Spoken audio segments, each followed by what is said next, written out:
Welcome to an episode of InRange. This video is going to be about Midnight Brutality 2023, all 6 stages, but not just the stages. We're going to talk about why the stages were designed the way they were, as well as the challenges and pitfalls of shooting at night, whether white light, active IR, or passive, and hopefully this video will be very educational. The match was very educational to me and to us, not only on how to run a night vision match, but also lessons learned about night vision in general, which I'm going to talk about in this video. But first of all, I want to thank the Echo Valley Training Center, which is the facility that let us run this match. They have been an incredible range to us. We love them. They helped us run Woodland Brutality and now Midnight Brutality, and we're going to have Woodland Brutality there again. Beautiful range in West Virginia. I want to thank Les Winter of Polaris Worldwide Logistics. Polaris has helped me get my guns to Finland, and they do all sorts of great international shipping if you ever want to work or do something like that. I also want to thank One Shepherd, of which Les is a member thereof. They are a training and leadership institute that has helped us not only with Woodland, but now Midnight Brutality. Their radios, their communications, their ROs, their experience with running a night vision environment and training environment has been essential to making this match what it was and what it will be in the future. This was an incredible event. And unlike so many other night matches that I've been to where there's a lot of ambient light, mostly white light, and it's generally repurposed USPSA stages, we designed the stages this year to specifically push people with their night vision gear and skills to the max, and at least as a first attempt. It's something I've never seen any before outside of a training environment. This was, of course, a match environment, and I think you're going to see that reflected in the stage designs. First, let me give you a brief walkthrough of the kit that I used, and then we'll get to the stages, and then we'll have a conclusion. I went fairly minimal with this for my first attempt, and let me go ahead and walk you through what I did. And it honestly worked quite well, but some lessons were definitely learned. Let me start with the rifle first. This, of course, is a What Would Stoner Do carbine. I have an EOTech on a riser mount in case I ever needed to try to passively aim through it. I never really did that, but I have video of passively aiming that works quite well. I used an Inforce light that was both white and IR, although, of course, I used it only in IR for the match. And I used a legitimate Russian Purst 4M laser designator, and I've zeroed it very well, and it's just a little push button activation there with brightness adjustment here. These Russian lasers are actually very good, very bright, and retain their zero without any problems. They're not as clean as some of the American counterparts in terms of a crisp, clean dot or beam, but they are absolutely effective. There's a lot of fakes on the market for airsoft, and that's a topic for a different video. This is a real one. Got it years ago before the things that are happening nowadays. And so these are much harder to get now, but 6-7 years ago or whatever it was, these were fairly easy to acquire and were low cost. It does have the ability to put a pressure pad. I was not using that, something to think about in the future. But this Purst 4M worked very, very well and throws a very good beam. Another thing I want to mention, which I'll mention again in the video, you'll notice this is mounted to a carbon fiber free float tube, as is the case with What Would Stoner Do carbines. And guess what? Everyone said that a carbon fiber float tube couldn't be used for a sighting system because it doesn't retain zero. And that is completely demonstrably false. You're going to find out through this video that this carbon fiber float tube retains zero, even when applying pressure on the bipod here and around barricades, being bumped and thrown around and being roughly treated. Never lost zero with my laser whatsoever. And I think the carbon fiber float tubes retain zero better than aluminum float tubes do. Aluminum float tubes can be bent and you'll lose your zero and don't know it. But a carbon fiber float tube is either integrally intact or is not intact. And if it's not intact, it's pretty obvious, kind of like a PMAG. And then for my night vision equipment itself, I used a Psionics Opsin. This is the newest thing on the market from a digital night vision perspective. This is not a traditional analog tube. You'll see it runs a battery to the back, which is also your counterweight. It has incredible battery life, and I think it works exceptionally well. Is it as good as the best analog tube in terms of light amplification? Maybe not. But one of the things I think people are struggling with all night vision, and we saw this at the match regardless of what they used, was that you don't just turn it on and use it. You need to learn how to adjust your gain settings and your contrast settings and your illumination for the situation you're shooting in. If you don't do that right, yeah, you're not going to see the targets. But that's the case with traditional analog tubes as well.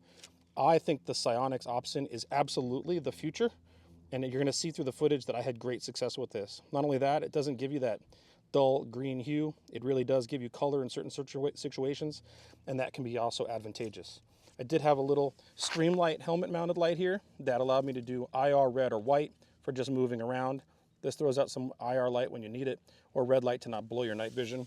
And I did also have an old school Streamlight TLR1 IR.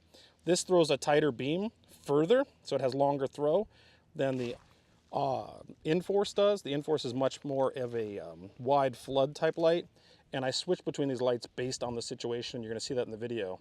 However, the type of IR illumination used, I learned a lot about this, and I highly recommend some sort of laser-based illuminator rather than an LED-based one at this point.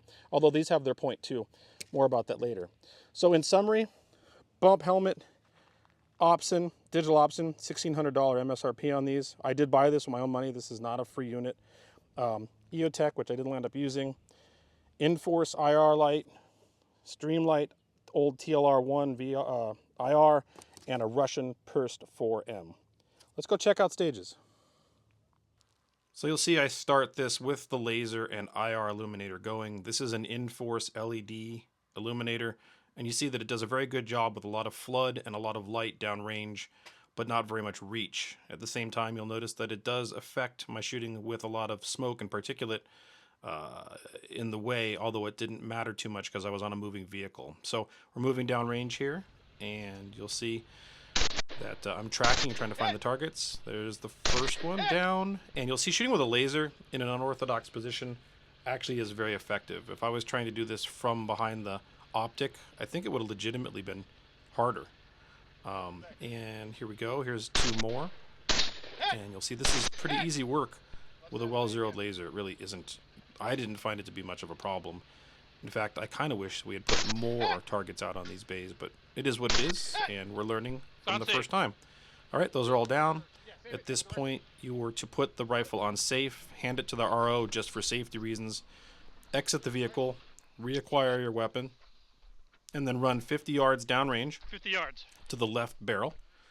And I admit I'm not moving nearly as fast as I would in regular white light here. Obviously, this is flat terrain, but there's rocks and stuff on the ground, and trying to run in night vision is an interesting experience. And if you've never done it, you'll have to experience it someday. There are people that went completely normal speed on this, and they have a lot more experience in nods, or they're just more reckless. So here you shoot the top and the bottom of both of these spinners. You don't have to spin them, with one hit each. And you'll see here the smoke in particular from the InForce is really getting to me more than it was on the moving vehicle. This is an issue with white light as well, but it's particularly an issue with IR light. It just seems to be worse. This is why a suppressor would be so advantageous here. It really helps dissipate that. Here I try to rest on the barrel. Didn't really help, to be honest. I didn't need to do that. But, you know, habits are habits. Get my hits. Then we run over to the VTAC barricade here. And do the same. You can see that InForce flood really does work very well in this environment. So there's a time for flood and there's a time for not flood. And this one, flood was the right answer.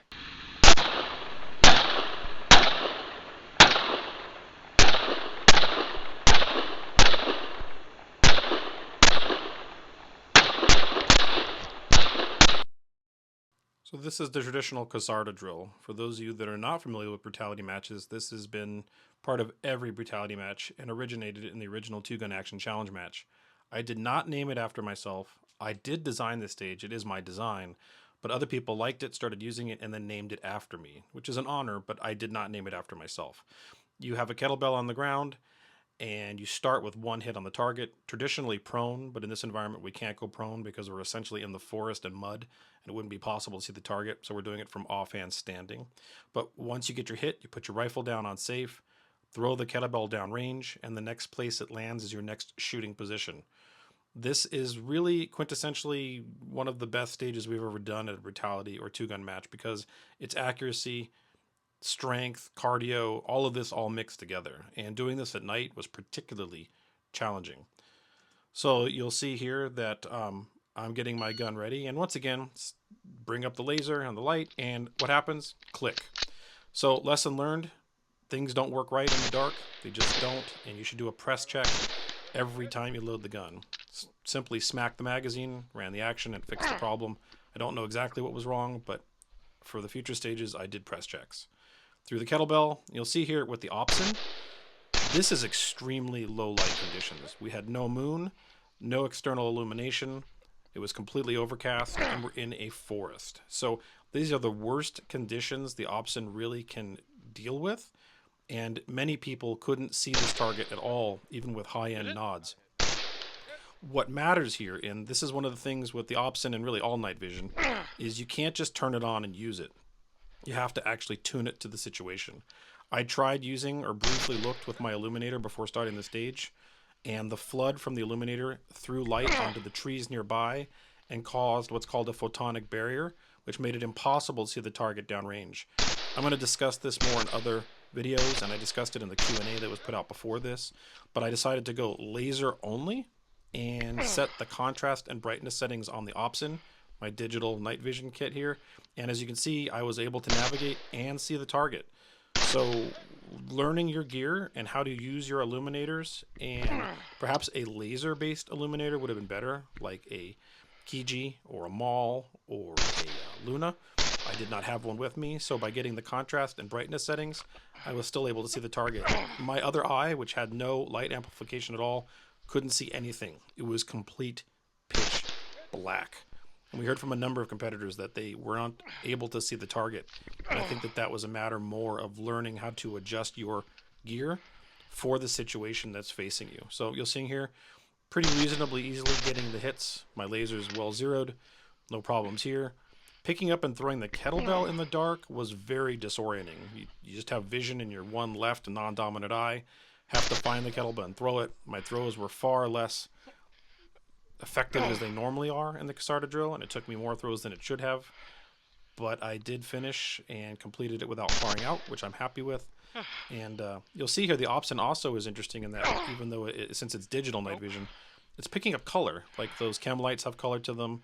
The target hit indicator is red when it goes off versus just a flashing light which blooms out in night vision.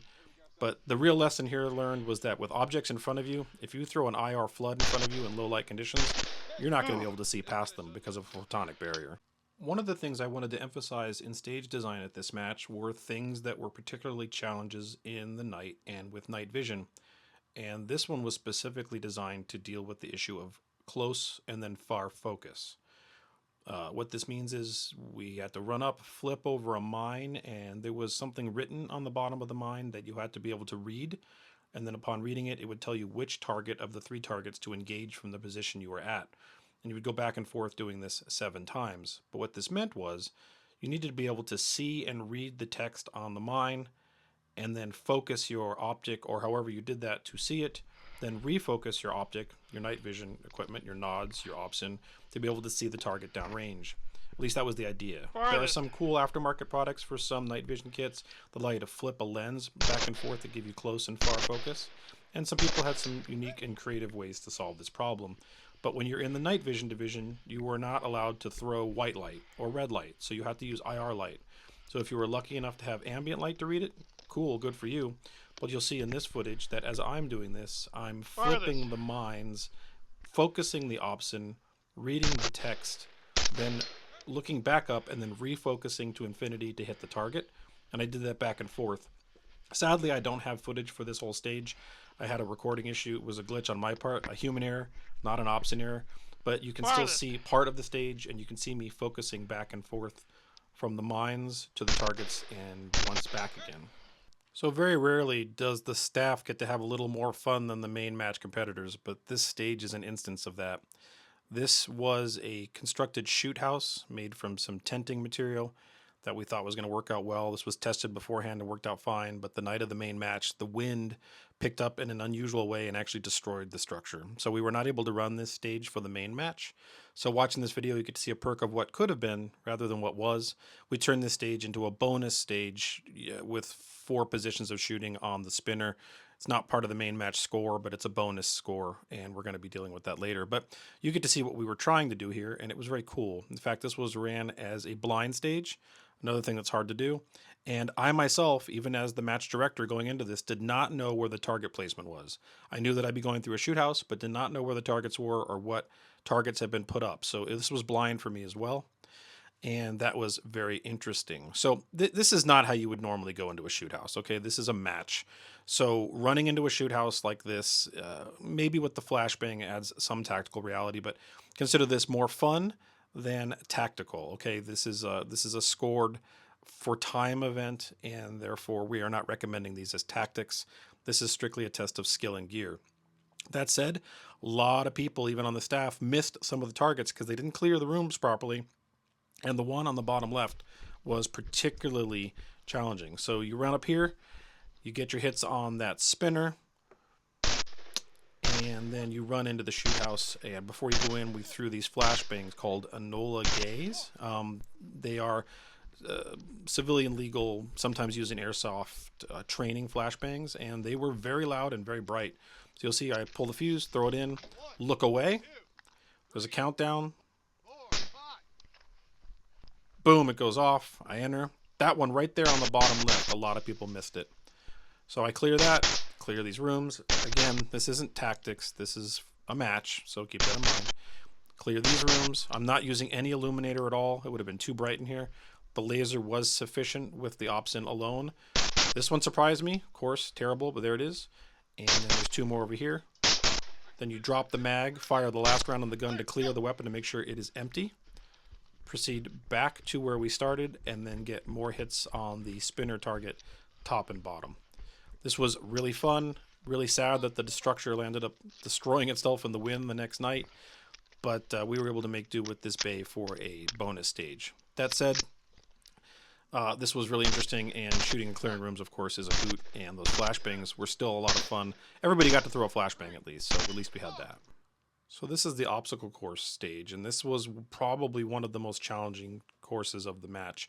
In fact, we extended the par time out to 5 minutes for this one. So you run around a fence and weave back and forth through some walls, then climb up onto a rooftop prop, get some long-range hits. You have one penalty shot where you have to drop the mag and have 1 round left in the gun. If you miss it, it's a penalty. You can't make it up. Climb through a tube, then around some other barricades to a bunch of trees, then shoot from the trees on some more targets again, then run over to some fighting holes, jump into the first fighting hole, climb out of that fighting hole, and then clear some more targets.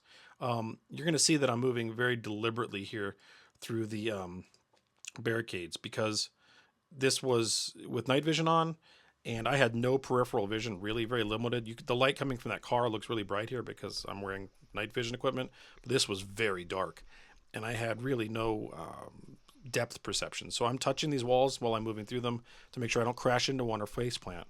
Everyone's heard stories about the guy with night vision running into a tree or a wall. I didn't want to be that guy. So here we are climbing up onto this roof, and this was interesting. Shooting prone, and that's where I'm here, I'm prone, with night vision is difficult. And the reason it's difficult is because when you crane your head up to get a sight picture with prone, you're not really looking through the optic. So you're going to see here, I turn on my light, my laser, and this is an instance in which I changed out my illuminator to a surefire because it had better throw. So this is more direct beam than the Inforce. You can see that here. And I'm trying to find the target. And I'm using my left hand to sort of push the Opsin optic into my line of sight. So I'm holding my gun with the right hand by itself and my left hand to hold up the optic. And I get my hits. And of course I get 2 in a row, no problem. Drop the mag. And then with the 1 round left, what do? What do you always do? You miss, of course. So anyways, the gun's now cleared. The 180 doesn't apply. Climb off this barricade, which again, deliberate and slow because your sense of depth and perception here is challenging with night vision. Just jumping off things recklessly is not a wonderful idea. Crawling through this tunnel with a helmet and a gun and my night vision on.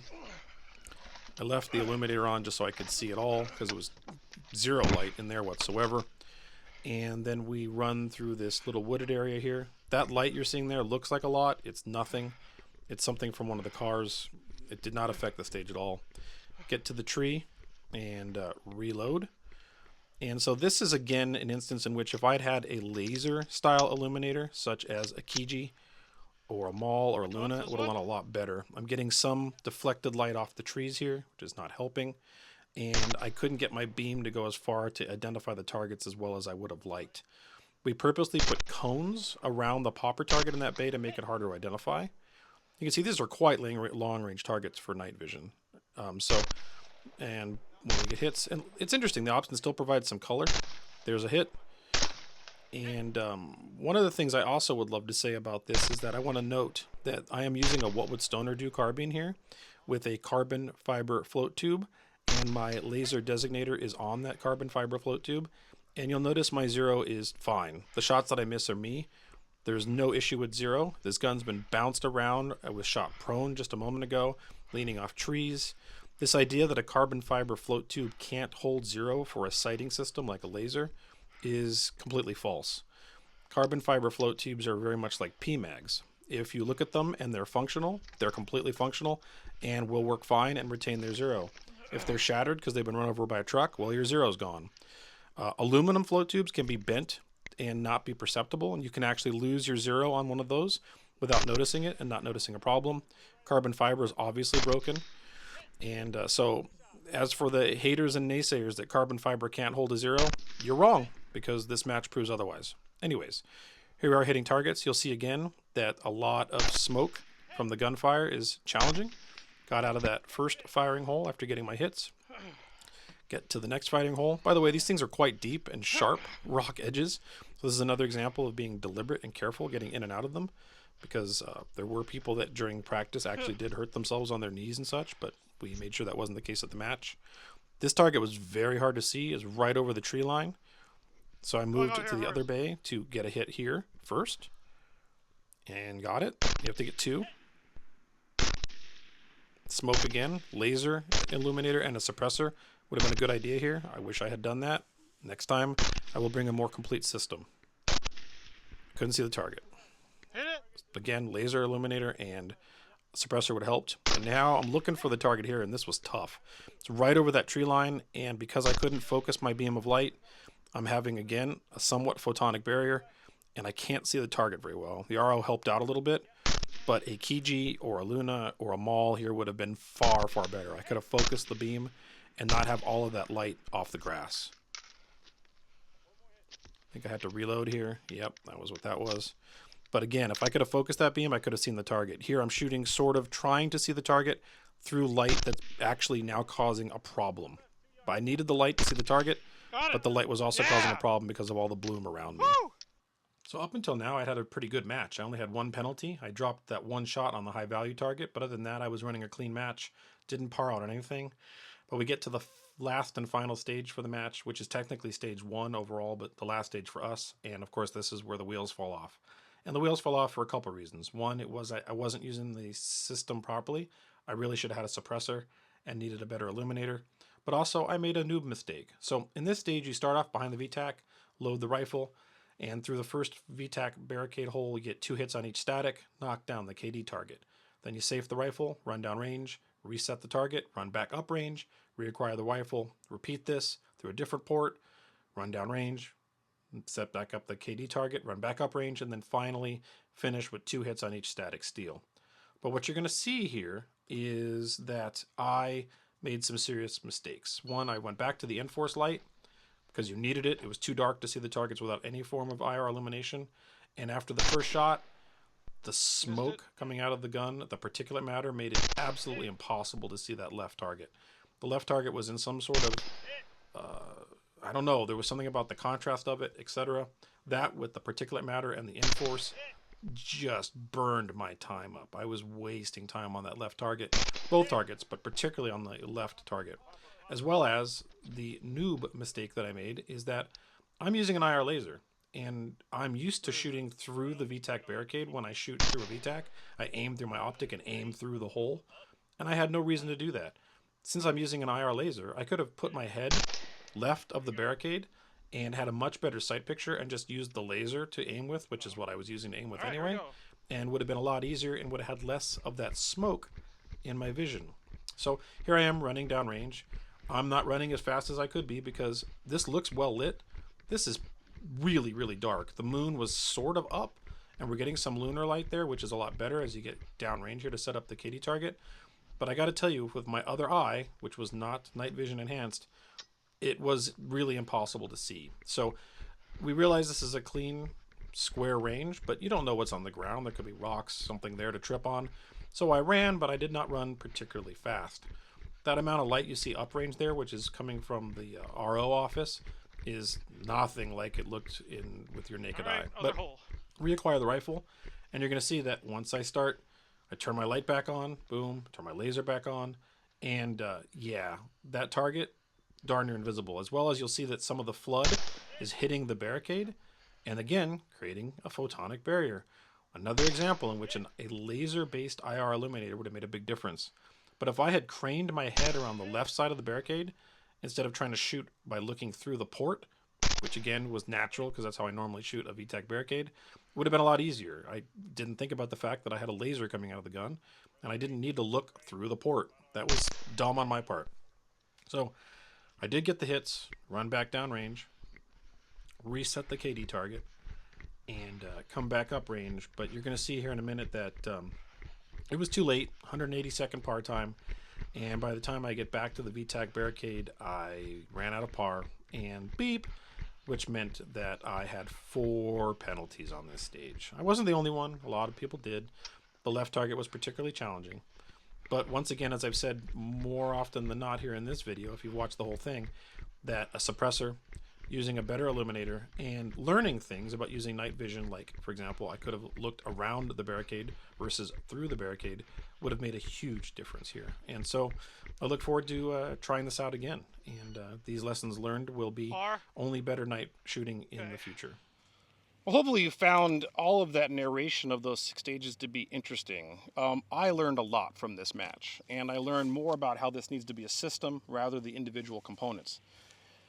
That sounds super simple on paper, but when you execute it in the field, it's an entirely different thing. We went out and practiced in the desert before this, and not on the clock, spun the spinner, did a lot of things in the desert that seemed like, wow, okay, here we are. Definitely had a great zero with my Hurst 4M, and I want to reiterate again, carbon fiber flow tube held 0 throughout the entire match. Okay, at any rate, things that were learned for sure, and you've already heard me say this, you need a suppressor. Suppressor will help with mitigating not only flash, but also the particulate matter that tends to obscure your ability to see when you're using any form of illumination, white or IR, but particularly with IR.